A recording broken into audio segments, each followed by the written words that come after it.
Hello and welcome to Hair in the Hawthorn. My name's Kate Ray and I'm your host. And today I'm super excited. We've got the most adorable guest on who is super knowledgeable about all things fae. We've got no other than Morgan Daimler. Sorry, I've said that wrong already. Daimler on with us. That's the one. Everyone mispronounces it, so you're fine. Thank you. She's a blogger and a poet. A teacher of the esoteric, a priestess, a neo-pagan witch, expert in the fae, and a writer of, I think it's around about 30 books now. We're up to about 30. Something like that, yeah. That is some kind of feat. I mean, have you been writing since you were like small to get that many books out? It's an amazing feat. That's brilliant. So amongst the books that she's got, I think the first one that I've got on my list is I'm doing this off my Amazon list because I went through it today and started ordering and pre-ordering. So we've got a New Dictionary of Fairies, a 21st century exploration of Celtic and related Western European fairies. Is that the new one coming out? That one just came out in February. Oh, nice. So that's gonna be through to me from Amazon pretty shortly, which I'm excited about. We've got Fairies, a Guide to the Celtic Folklore. We've got Fairy Queens, Queens of the Other World. Fairycraft, Following the Path of Fairy Witchcraft, Fairy Witchcraft and a Neo-Pagan Guide, and this is the one I've been flicking through this morning. I do have some of Morgan's books already, and I find them absolutely fascinating and refreshing, and we'll talk about why in a little while. So sorry, a bit of a pre-ramble there. Hello and welcome, Morgan. How are you doing? I'm good, and thank you so much for having me on your show. That's fine. It's an absolute pleasure. So how's lockdown? I mean, you guys are easing out of lockdown now. How's that been treating you? It's been fairly good. The particular part of the United States I live in, our governor has been fabulous, and we're actually doing fairly well. The rest of the country, not so much, but yeah, our area is okay. My children are utterly bored. Yeah, I can imagine. How old are they? My oldest is 16, and then I have a 12-year-old, and my youngest is 7. So they're all ages where they want to be out and about with their friends, and bless them.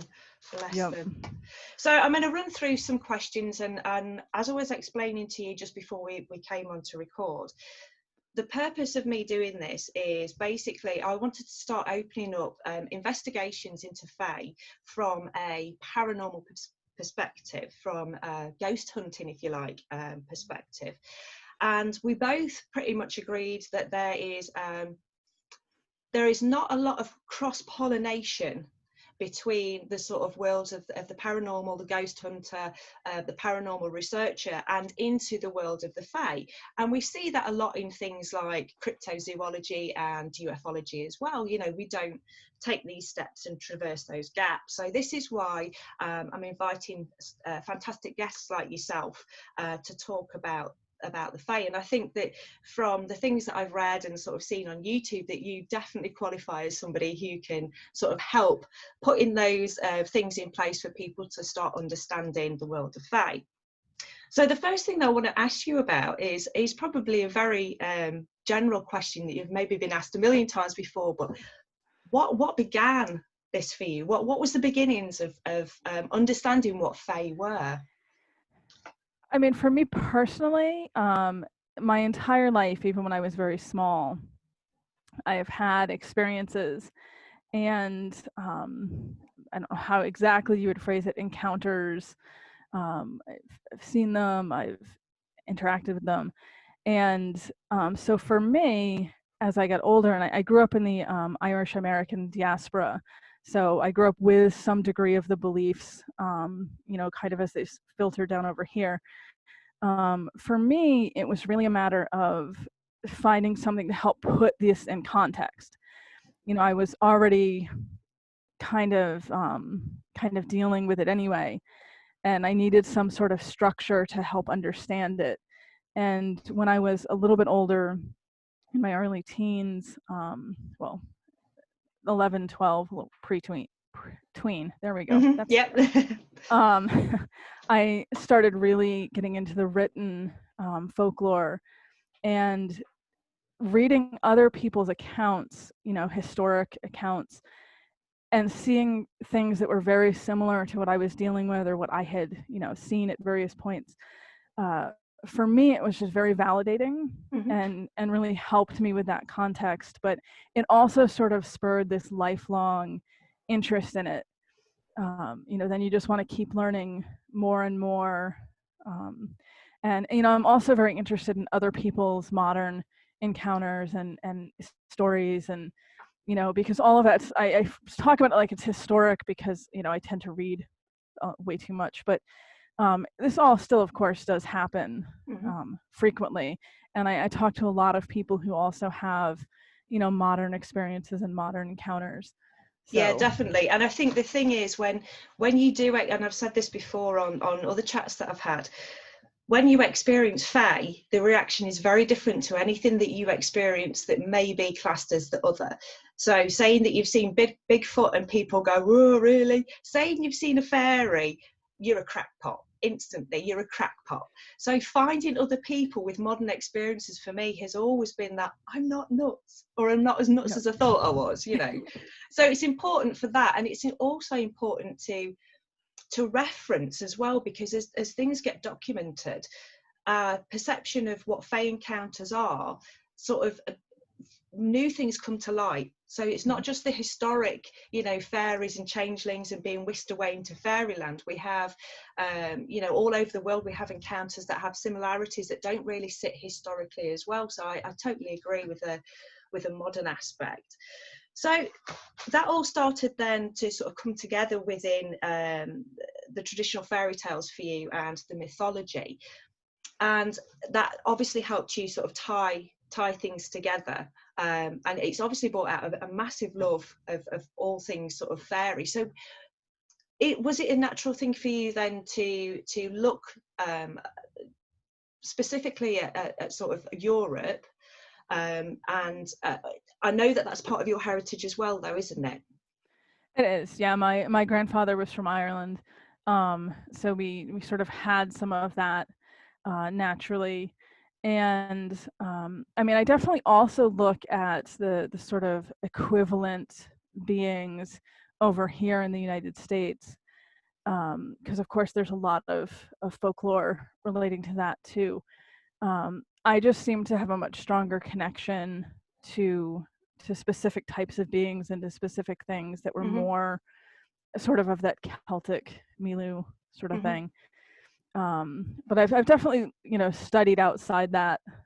That just tends to be my main Yeah, yeah. focus, and probably, yeah, because my grandfather, and then growing up with some of that in the family.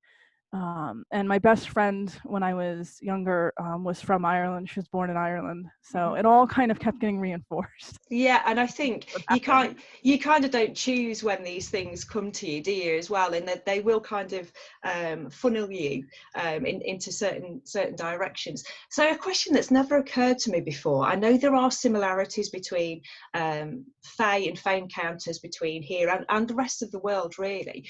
Do you get a sense that you do get some of these energies from specific places? Like, do you get truly Irish or Celtic Fae over in America that sort of hop over and kind of dwell there? I think we do. I mean, obviously that's one of those very hotly debated Yeah. topics that people have strong opinions on. But in my personal experience, yes, and then also, again, having really been one of those people who loved research and digging into historic things, it seems like it's always just been understood as a belief when populations were moving around and migrating and immigrating, that if they had a very strong connection to certain types of spirits, that those spirits would go with them. Hmm. So, like, there's a newspaper article from the, I believe it's the 1880s in Massachusetts, here in the United States, talking about pixies and fairies at war with each other in this one particular town community. And I mean, the article is written a little tongue in cheek because the reporter clearly Hmm. was skeptical Yeah. and was just amused that the people who lived in this town believed that these two groups of spirit beings were fighting. Um, we have accounts, in places like Ohio, which is another state over here in the U.S., sort of in the Midwest, of people talking about encounters with fairies, Irish fairies specifically.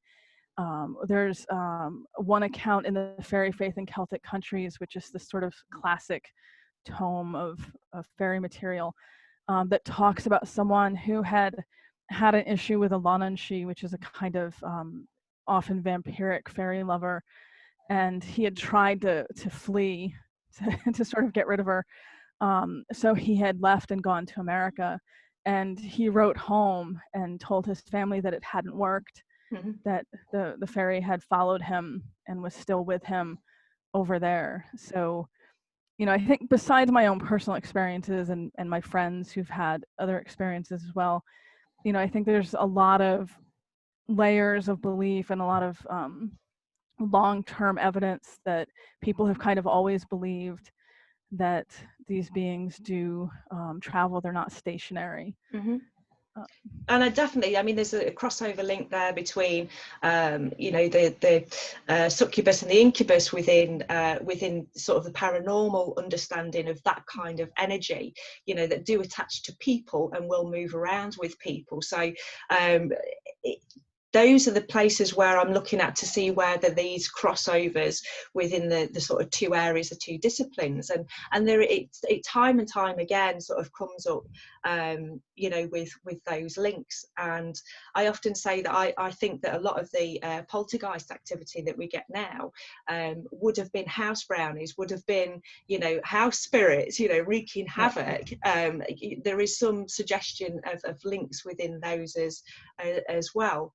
Have you come across somewhere That's a good point. has been sort of a debate whether a property has been haunted or a property has been infested with fae, or have you come across any of that?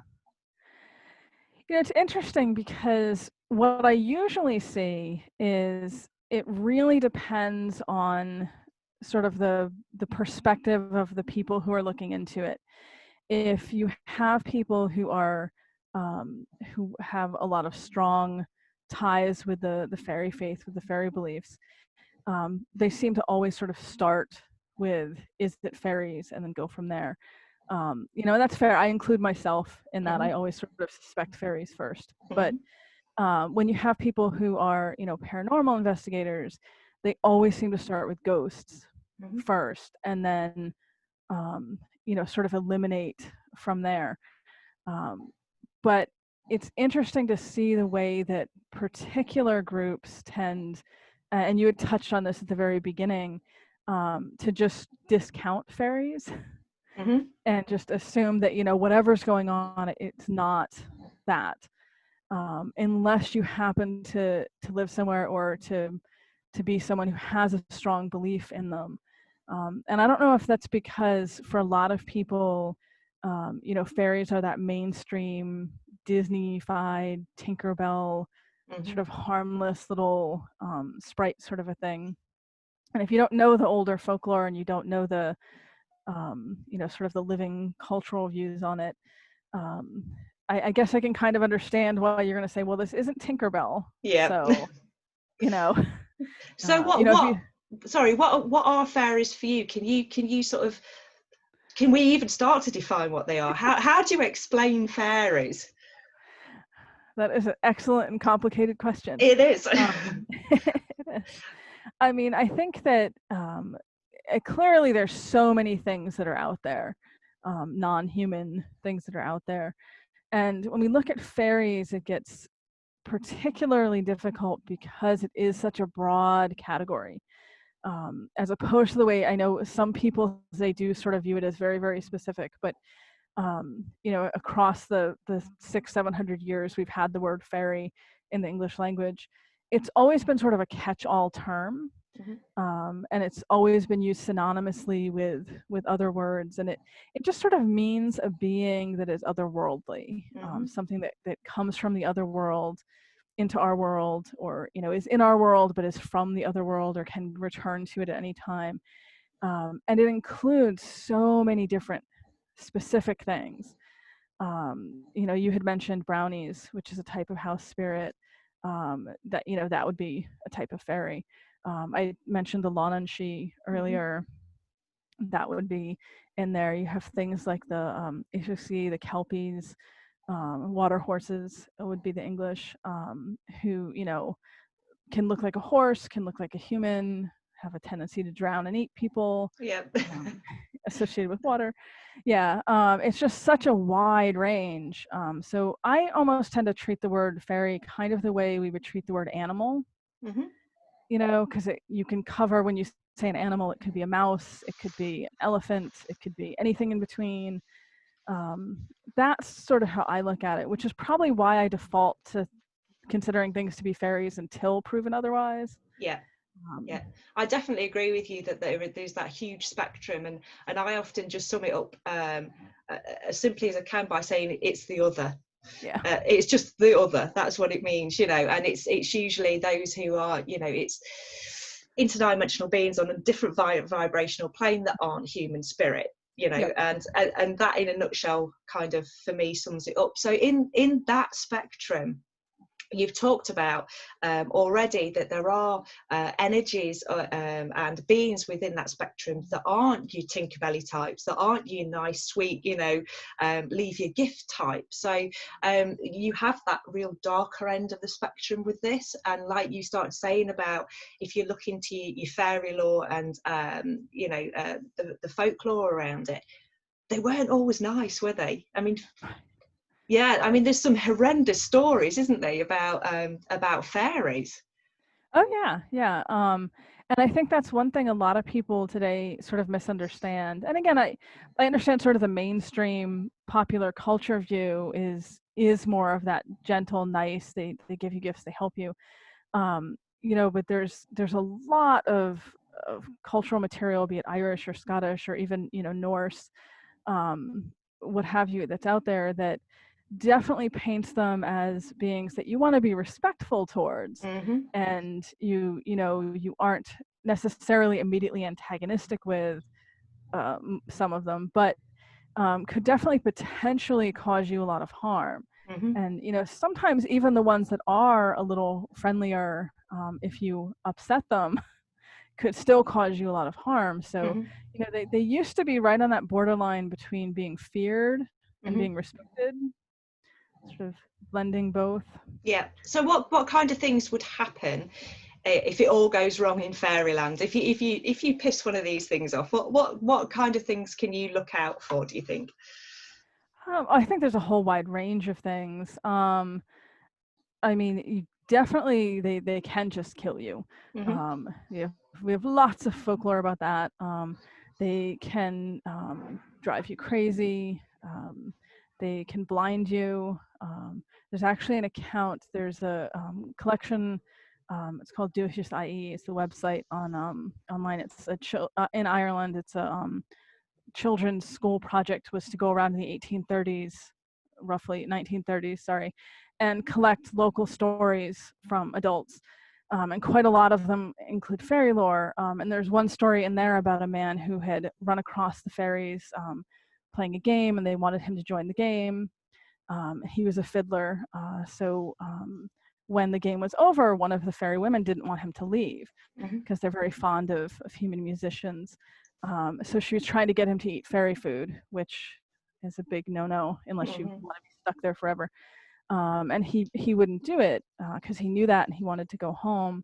And even though they had been very nice to him up to that point, and he was sort of a guest who had joined them, she was so angry that he wouldn't do it and that she couldn't get to keep him, basically, that she struck him on one side of his face and he was blind in that eye Mm-hmm. for the rest of his life. And he didn't tell anyone what had happened until he was dying, Mm-hmm. many, many years later. And then he confessed the whole story, and no one had known why he had gone blind in one eye. So, they can definitely do things like that. Mm-hmm. Um, I've had conversations with people, in modern terms, of things like a woman had bought a new house. The house had been empty for many years, which oftentimes the fae folk will sort of move in Mm-hmm. to empty human spaces, particularly if years go by. And she wasn't aware of that, so she started doing all this renovation, and she started putting a lot of iron in, Mm-hmm. and they really don't like iron. Mm-hmm. So she got shoved off a retaining wall and broke her arm. And So which and that which was very. Sorry, was she aware that that was Fae then, or did she think that that was just in the realms of paranormal, maybe spirit? Yep. She actually was not sure Mhm. at the time it had happened. She definitely knew it was something. Like she describes as she physically felt hands on her back Mhm. and then pushing her. Um, so it wasn't like she just slipped or lost her balance. Mhm. So she knew that it was something out of the realm of normality. Um, but it was when she was talking about it to some friends, I believe, that they were sort of like a little suspicious that it probably wasn't a ghost, they felt. Mhm. And then she ended up talking to me about it, and just what she was describing was fairly classic Mhm. fairy all around. And the suggestion was to take down some of the iron, Mhm. or not, definitely not that anymore, because they were just not happy with her about that. Yeah. um, In terms of iron, just I did see on a previous YouTube you spoke about that, and it's something that's fascinated me about the little information that we have, why iron can protect us and how that works against the Fae and other really. And the only thing that I came across that was anything that was just a bit of a aha moment was that it was believed to be a metal from another world, mhm. and that was it, and the trail stopped right there. So why is it iron? Have we got any clue about why particularly iron? I don't think there's ever anything clear. Unfortunately, it's one of those things where I think everyone just assumed that you would know. Mm-hmm. So it gets passed on without a real clear explanation. There definitely is a special association with iron that comes from outer space, Mm-hmm. sky iron, which is a thing. It comes out in meteors and all Yeah. sorts of other places. But I think that the fact that it's such a long belief, we have mentions of it 2,000 years ago, and that the idea that you wouldn't cut a plant with iron if you were collecting it for magical purposes because it would drive out the spirit of the plant.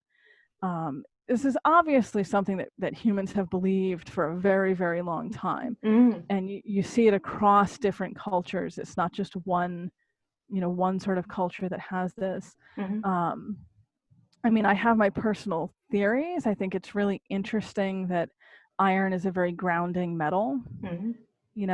That it doesn't conduct electricity Mm-hmm. particularly well, compared to pretty much any other kind of metal. Mm-hmm. Um, not that I'm equating the nature of magical energy to electricity, but Yeah. it's just an interesting thing about iron. So that went then would are you saying that then would become a blocker because it's not a good conductor? If things are made up of energetic beings, that having iron would then block them. Yeah, Yeah, yeah. That's basically that's a sort good of where my theory. mind goes with that. Yeah, Yeah. that's good. That's good. So that brings me nicely onto.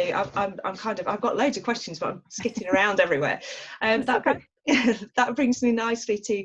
I wanted to chat with you a bit about your witchcraft practice and how that kind of conjoined with the Fae. Was that something that has always been with the Fae, or was it something that amalgamated for you? When did your interest in the witchcraft side of things come in? So, I was raised what I usually refer to as secular agnostic. Okay. There's a whole dramatic family backstory here, with one side of my family's Catholic and the other is Protestant. And the only way the families would agree for my parents to get married is if they agreed to not raise their children with any religion, which makes no sense to me, but apparently that was what they went with. Okay. Um, so, as a child growing up, we didn't have any religious upbringing, but I was having all of these experiences.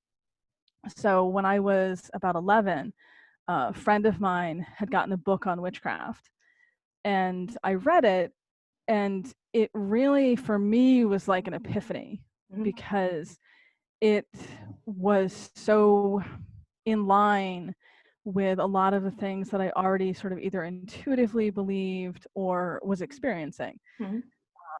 And so kind of from that point, it just made sense to me that this is where I'm gonna focus my spirituality. Mm-hmm. I think the fairies getting mixed up in it is just because they've always been such a background factor for me Mm-hmm. with everything. And then the more I went along and I tried different approaches, you'd read a book that says, this particular thing, and it was good, but it wasn't Mm-hmm. right for me necessarily. Mm-hmm. So I finally just got to a point where I'm like, well, I'm gonna figure out what does work for me Mm-hmm. within this particular sort of broad spectrum of witchcraft. Mm-hmm. And that was how I ended up with what I call fairy witchcraft. Mm-hmm. I mean, they're definitely attracted to that. Anything that's in the creative realm, they kind of sweep to, and especially with the witchcraft, because it's all about inspiration, it's all about manifestation, it's all about energy, which is just that huge bundle of things that the Fae are seriously drawn to anyway. So if they're knocking about, why not use them? That's what I say. Why not employ them to do something? So yeah, well, and you're right. They're so well known for, they love musicians, they love artists, they love anything that's really creative that way. And historically, there's such a strong connection with witches and fairies. So mm-hmm. yeah. So how do you start, for anybody out there who is kind of inspired to start having a relationship, whether it be through witchcraft or whether it just be on a general basis? Where's the best place to start for people? I mean, what I usually recommend to people is to start really digging into the folklore, Mm-hmm. whether it's your local folklore or if there's a particular thing that you're interested in, start with that. And not just the books. A lot of the books, as much as I am a huge fan of anything in print, Mm-hmm. a lot of the books on fairies are very old. Mm-hmm. And anytime you're dealing with books that are old like that, there's going to be some issues with them. But talk to people. Look on YouTube for people who still have these beliefs, who are sharing them. I know at least with the Irish material, you can find a good amount of that. Mm-hmm. Look at what people still believe today, Mm-hmm. because people do still believe these things. Like I've been emphasizing, Mm-hmm. it's not just all old stuff. But I think start there because, as we had said, they are not 100% safe. Mm-hmm. And you definitely do want to be careful not to offend them Mm-hmm. or upset them. It's kind of like if you have new neighbors, you have to kind of get to know them Mm-hmm. before you start showing up in their kitchen for coffee in the morning. Mm-hmm. Yeah, you can't just go in and go ta-da Right. and help yourself to a cuppa. That would not be good. No. And you probably get a very similar reaction. Yeah, definitely, if not worse. Yeah. Yeah.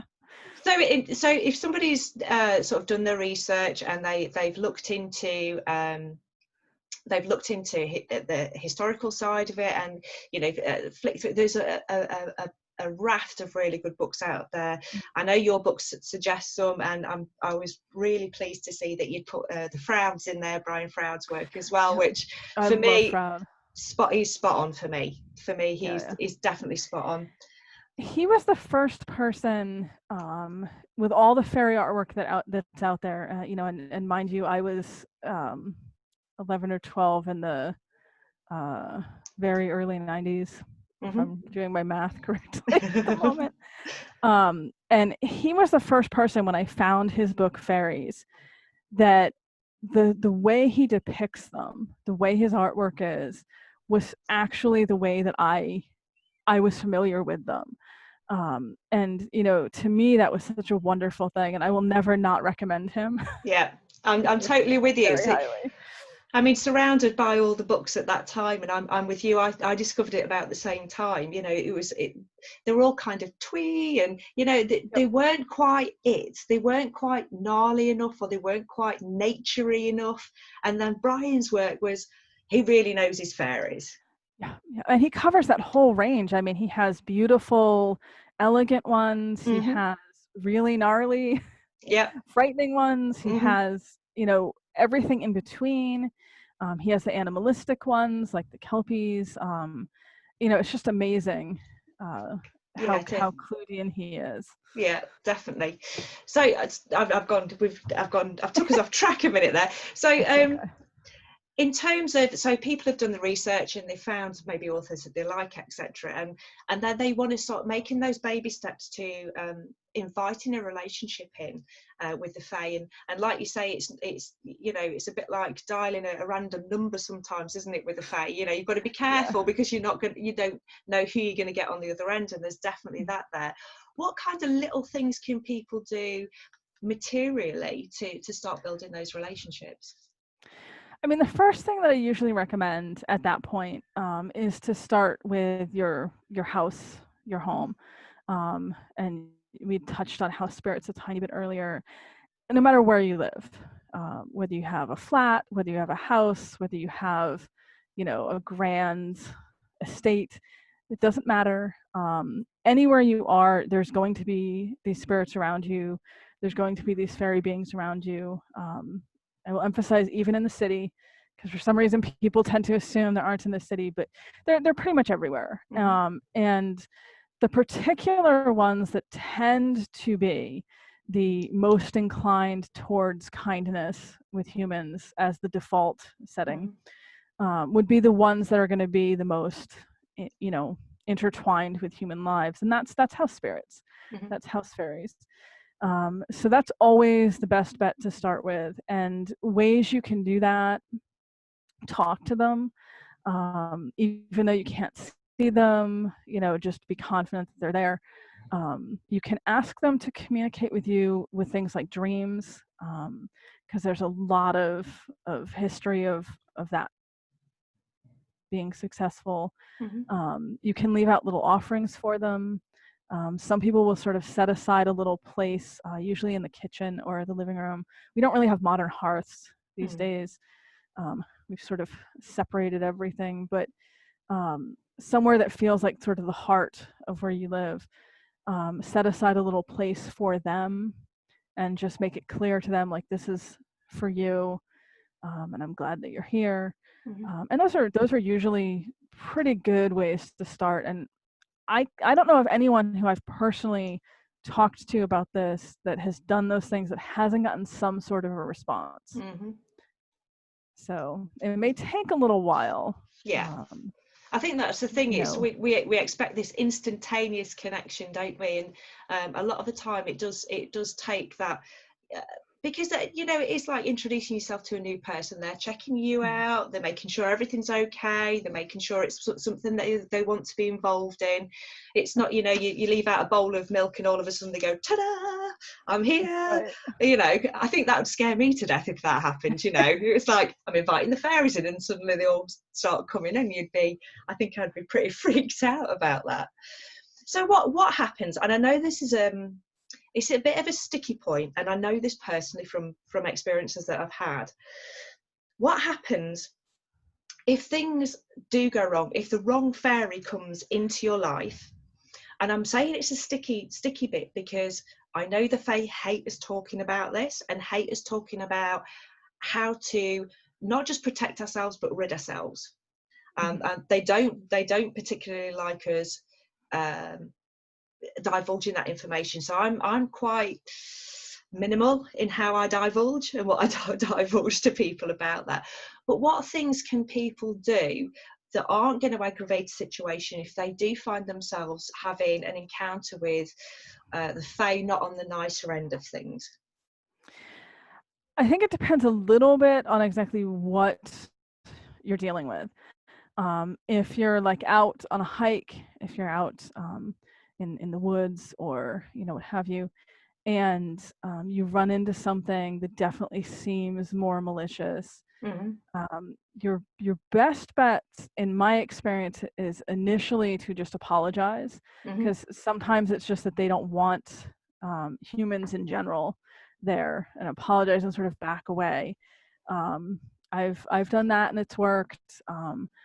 I've also had a friend who had an experience along those lines. She was out in a public park late at night started hearing fairy music, Mm. which often does not end well. And she and the friend that she was with ran across something that was definitely of a malicious nature. And they ended up having to run, Mm-hmm. which I don't usually encourage people to do, because if you run, whatever it is will chase you. Mm-hmm. It's just sort of the nature of Yeah. those things. If you run and you can get across running water, or you can get outside of that territory, like they managed to get out of the park, usually you'll be safe. Even the more malicious ones tend to be sort of territorial. Yeah. Like they won't go outside certain areas that they consider theirs. Mm-hmm. If you're having experience where you're being, say, like pixie led, fairy led, you're in very familiar territory, but suddenly you don't know where you are, you can't get out of where you are, even though you know where you are. Things like that, you want to like take a sock off or take your jacket off and turn it inside out. Mm-hmm. I've also found in those situations that laughing about it and acting like it's a really great joke and you're having a really fun time, Mm-hmm. even if you're very scared, that can also break it. Mm-hmm. Um, we mentioned the iron. Carrying iron is something that's often recommended. Mm-hmm. In that case, it would be, if you have something iron on you, whether it's a nail or something along those lines. I'm not going to encourage people to carry knives, No. but yeah, no. If you have, say, like an iron nail in your Mm-hmm. pocket, and you feel like something's threatening you, or you can't get out of the situation you're in, you can take it out of your pocket and hold it in your hand. That usually is enough Mm-hmm. to get them to sort of leave you alone. Mm-hmm. If it's a situation where you're like in your own home and you've managed to have an issue, like the woman I'd mentioned earlier who was doing the renovating of the house she just bought, and they physically attacked her. Apologizing is sometimes a good way to start. I always recommend starting with the simplest thing Mm-hmm. and then going from there. Um, in in her case, taking down the things that were upsetting them, which would be all the wrought iron. Mm-hmm. Um, Sometimes offerings can help, a little milk, a little cream, cakes, honey, that sort of thing. Mm-hmm. Worst case scenarios, particularly if it's your own home or the area that you live in, if you absolutely have to, you can put up protective items like iron, Mm-hmm. rowan, Mm-hmm. rowan wood and a cross tied with red thread. Rowan berries are another one you can do. St. John's wort Mm-hmm. protects against them. Burning mugwort, it's known to break fairy enchantment and it'll sort of drive them out of an area. Mm-hmm. You just have to be aware when you get to that level of things, that it's not going to earn you any friends, Mm-hmm. I guess we'll say. Mm-hmm. And whatever was there that was mad at you before is definitely not going to be any less angry with you. Mm-hmm. And they don't tend to forget. Mm-hmm. Yeah. I mean, Yeah. I've come across through personal experience of people coming to me for advice, but also sort of modern encounters of the Fae who have historically gone down ancestral routes of terrorising people. So they don't just stop with the family member that started the shebang. They kind of hop on to the next generation and cause havoc there, and then hop on to the next generation. And they won't stop. But like you, I'm very much in the same vein that start small and then you can always build on it. So if you go in with a full arsenal to start off with, you've got nowhere to move after at all. No. Can I just ask in that respect? So one of the things in the paranormal world, and the terminology keeps coming up time and time again on shows, etc., but especially with people I know as well, is the general term imp is being used. So when something is not quite demonic and definitely not of a human spirit, so imp's used. I find it fascinating that word has been adopted. It does conjure up the right energy, I suppose, of the being. Mhm. What are your views on imps? Where are you at with what an imp is? I mean, to be brutally honest, I think the majority of the time, probably when something's being labeled an imp, it's actually a fairy. Mm-hmm. Um, and I'm not just because I'm biased towards everything being fairies, but historically, I had mentioned when we were talking about what is a fairy that the word was used synonymously with other words. That includes elf, but that also includes imp. Mm-hmm. So if you look at some of the older material, the idea that fairies and imps were sort of the same basic thing Mm-hmm. is very, very old. Mm-hmm. And I definitely think that when people encounter the sorts of fairies that have that impish energy, for lack of a better term, um, it's it's easy to sort of label that more on that sort of not quite a full demon, but kind of, Mm-hmm. and and I do think you need to be careful. And we've touched on this a tiny bit off and on through this whole conversation, but particularly what we were just saying with you don't want to start with the full arsenal if you don't need to. If you're dealing with something you think is an imp, or are calling an imp, Mm-hmm. and it is actually demonic, then there's certain ways you want to handle that. Mm-hmm. And coming in strong and aggressive and assertive is good. Mm-hmm. If it's a fairy, Mm-hmm. if it's one of the sorts of fairies that's more mischievous, and fairy mischief can be painful for humans a lot of the Mm-hmm. time, or it's the sort of fairy who's just really annoyed with the humans around and causing them problems, and it gets labeled an imp, which is fine, but then you come in with that same aggressive assertive attitude, you're going to magnify the problem you already had Mm-hmm. 10 times. Is not going to help you in any way. Mm-hmm. So that's sort of where I am at with that imp. I think it's a good term, and I do think it describes it really well. But I think you can easily be dealing with two very different types of things under that term, and you have to be super super careful to know exactly what direction you need to go in. And I think both of those things present very similar attributes. So sort of the lesser demonics and the imps, you have things like pinching, biting, knocking on walls, scratching, those kind of things, which traverse the two. And I think one of the things, not only is it difficult for people to get over the fact that there are fae that will interact that way. Thanks. Yeah, do those things. Is the other thing. It's a very fine line to distinguish which is which. So how you deal with it, and I think very much you saying about starting very small is a good indicator of what you're dealing with, and it can give you clues to which it which camp it's in, whether it's in demonic or whether it's in fae.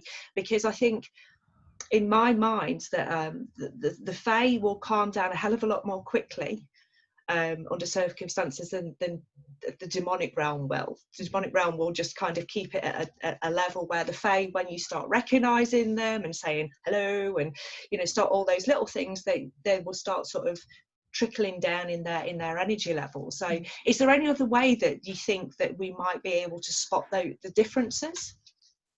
Well, I think that's an excellent point that you just made, that if you get scratched, for example, and your immediate response is to get very belligerent and very challenging, if it's a demon, it's going to react with that same energy. But if it's a fairy, you've now pissed it off and it's going to react with that same energy. Whereas if you get scratched and you just sort of acknowledge it and say, oh, okay, there's clearly something here, we should try to communicate with it, assuming you're comfortable doing that if it isn't a fairy. If it is a fairy, the response is going to be much more mellow and toned down, because rarely are they going to come in and be that level of dangerous right off the bat and unwilling to sort of negotiate, if you will. Another thing that I usually point out to people is when we're looking at fairy beings, they generally either can't or won't lie. Mm-hmm. So if you're in a situation where there's any sort of communication going on, and there's so many different ways that paranormal groups do this, but any sort of communication is happening, and what you're getting is entirely truthful, or things that can be verified, uh, usually that to me points more towards fairies. Now fairies can be super deceptive. um, they're very tricksy by nature, but they're never going to outright verbally lie. Mm-hmm. They'll say something and let you make an assumption from it, fine, but they won't say anything that is actually untrue. Mm-hmm. Demonic spirits, on the other hand, are very manipulative and will outright lie. Mm-hmm. I had a situation when I was a lot younger. Don't need to mention how much younger, but my boyfriend at the time, his mother and several of her friends decided to play around with the Ouija board, Mm-hmm. and they didn't know what they were doing. They had no experience with it. It was just they were drinking wine and thought it would be fun. Mm-hmm. And they ended up contacting a spirit through that, which was telling them a lot of things that are kind of red flags Mm-hmm. if you are familiar with this sort of stuff. That it was the ghost of a child, that it was lost, Mm-hmm. that it wanted them to invite it in because they were all these caring women with children. Mm-hmm. And of course, so they did. And then the next day, when one of the women was alone in the house, she was hearing voices telling her to kill herself. And I mean, it was just a train wreck of a situation. But Mm-hmm. that was clearly demonic. Mm-hmm. Fairies just, they would not take that approach in Mm-hmm. communication. Mm-hmm. They would still get you to invite them in. Yeah. Because they're still good at that, but they wouldn't lie. They wouldn't have a fabricated story to Mm-hmm. get your sympathy in order to do it. So to me, that's one way. I'll usually ask people, have you had any communication? Have you been having any dreams?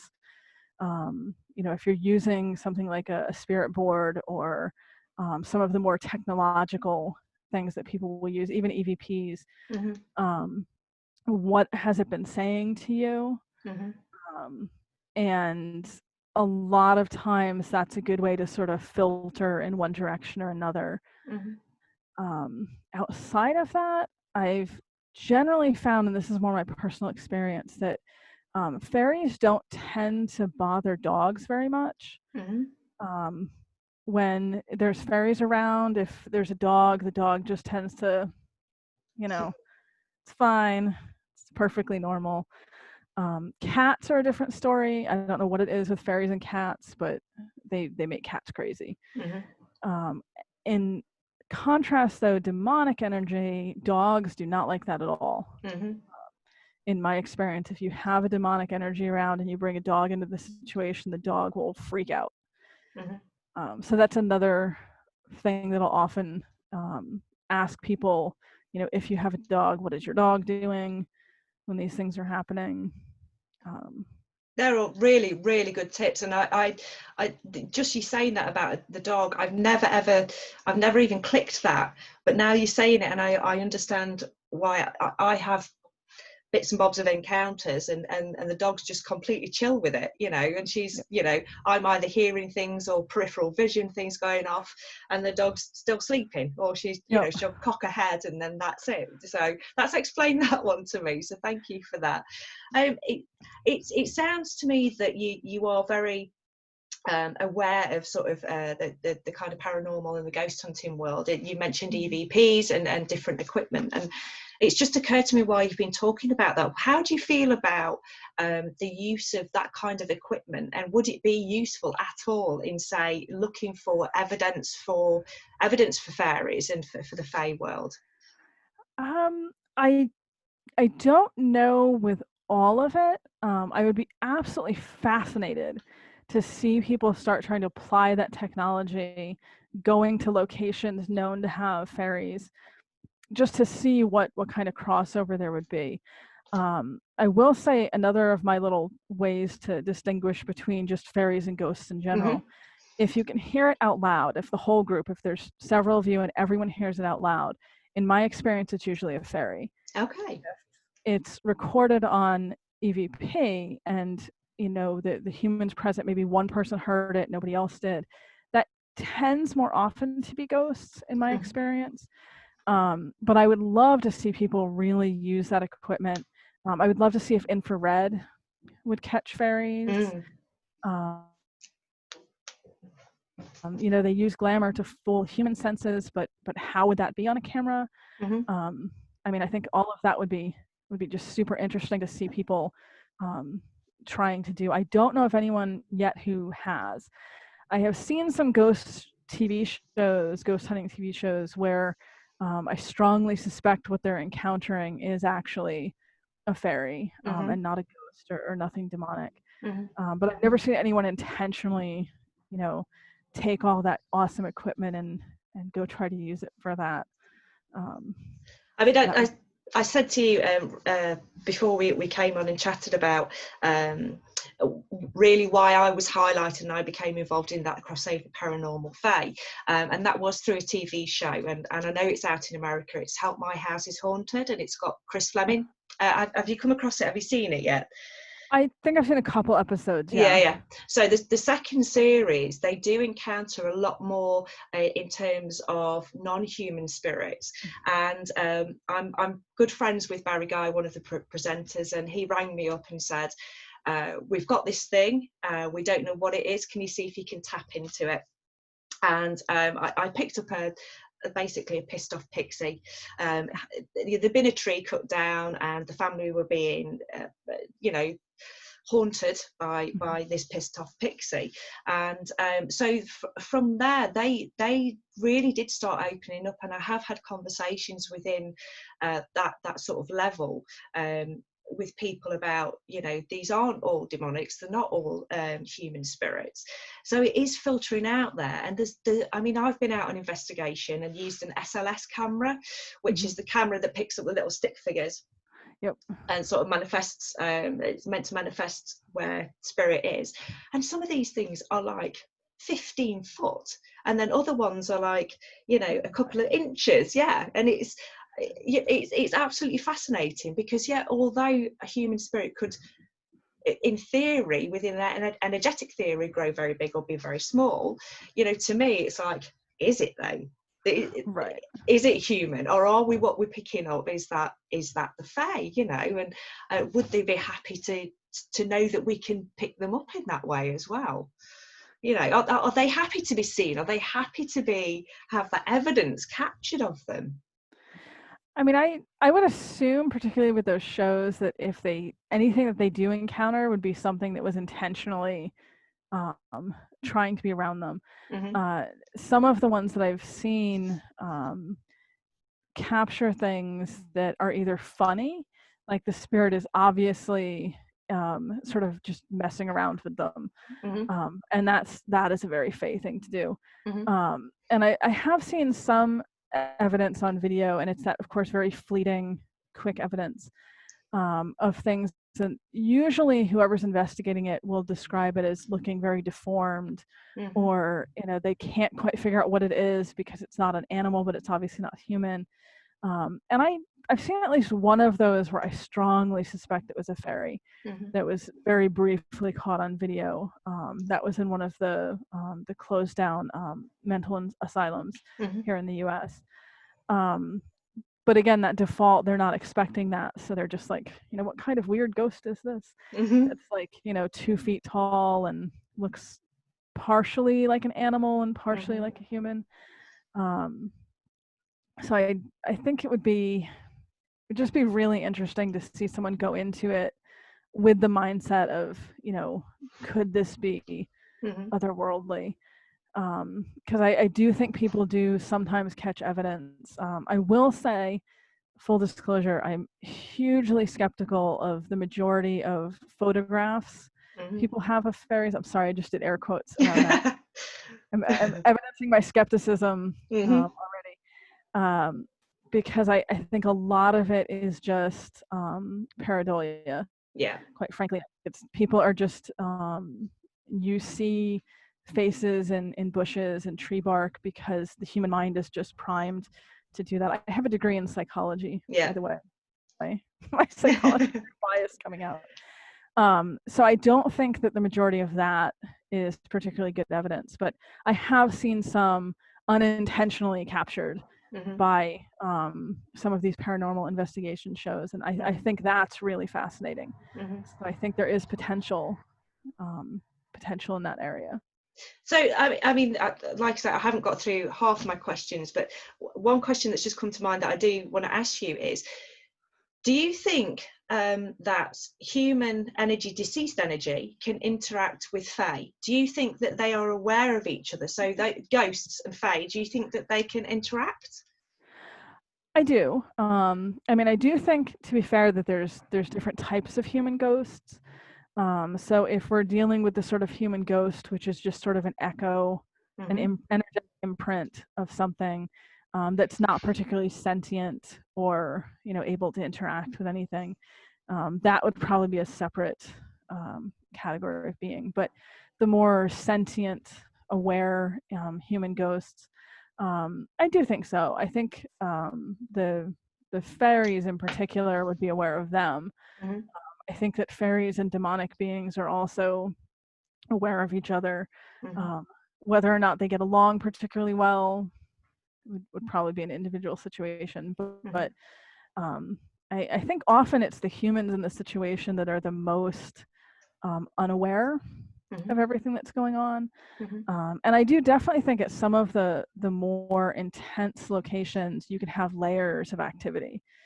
You can have human ghosts and fairies and potentially some demonic things, or Mm-hmm. um, truly unexplainable things going on. But I do think that they're more aware of each other than we are aware of them. Mm-hmm. If you're ever in the UK, please come out on a ghost hunt with me. We'll go out and we'll traverse that gap between the spirits and the fae and see what we can capture. Do you ever come over to Britain? Do you ever come over this way? I have not been to Britain yet. I've been to Ireland Mm-hmm. multiple times. I would love to get over to Britain. There's a couple locations over there that I just really would love to visit. So Mm-hmm. definitely, if I'm over there in the next few years, once the travel ban is lifted, Yeah, yeah. we're able to escape the United States again. Um, I'll definitely let you know, because I would love Definitely. to go on a ghost hunt with you.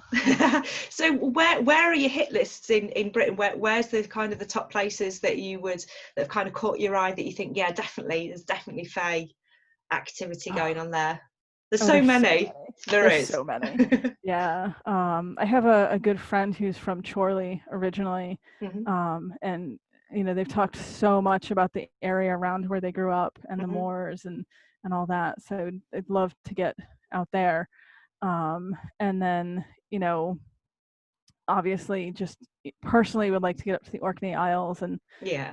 Skara Brae and all that, just Mm-hmm. because that has to be. I mean, it's a Stone Age site. How can that not be Mm-hmm. intense energy? And then, oh Lord, I couldn't even think of all. I would probably end up needing a couple years to Yeah. just wander around, because there's so many awesome places to go. There is, and for such a small country, for an island that we are, it's pretty intense. And even living here, I don't even think I've touched 2% of the the fabulous places that are full of fae energy. It's definitely a place to come. I think we're just about running out of time. I try and keep these into sort of a tea timey chat thing, but I could seriously chat with you for forever about this. And This has been really fun. I will have to ask you to come back at some stage and we'll chat some more, because I know that there'll be questions from different people that will raise out of this. And thank you so much on this journey of sort of giving people the opportunity to look into the world of fae in terms of the paranormal. It's been a real treat, and I'm going to plug your books again because I absolutely love them. I flick backwards and forwards through the ones that I've got, and I'm so excited for the ones that are coming through Amazon. So it's Pagan Portals, isn't it? And there's another publisher. Is it Moon? There's another publisher that you...